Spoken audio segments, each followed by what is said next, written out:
പ്രാർത്ഥനകൾക്ക് നന്ദി. ദൈവം നിങ്ങളെ അനുഗ്രഹിക്കട്ടെ.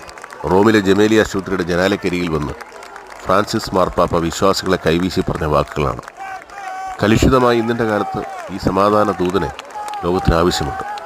മാർപ്പാപ്പ ആശുപത്രിയിൽ പ്രവേശിപ്പിച്ചതിന് ശേഷം പല ഫേക്ക് ന്യൂസുകളും വന്നിരുന്നു. പക്ഷേ എങ്കിലും വിശ്വാസികളുടെ പ്രാർത്ഥനയുടെ ഫലമായി ഫ്രാൻസിസ് മാർപ്പാപ്പ പൂർണ്ണ ആരോഗ്യവാനായി ആശുപത്രിയിൽ നിന്ന് മടങ്ങുകയാണ്. കലുഷിതമായി ഇന്നത്തെ കാലത്ത് ഈ സമാധാനത്തിൻ്റെ ദൂതൻ ലോകത്തിന് ആവശ്യമുണ്ട് എന്ന് തന്നെയാണ് കഴിഞ്ഞകാല സംഭവങ്ങൾ കാണിക്കുന്നത്. 2 മാസത്തെ വിശ്രമമാണ് ഡോക്ടർമാർ നിർദ്ദേശിച്ചിരിക്കുന്നത്. മാർപ്പാപ്പയുടെ ആരോഗ്യം സുഖമായിരിക്കട്ടെ എന്ന് നമുക്കും പ്രാർത്ഥിക്കാം.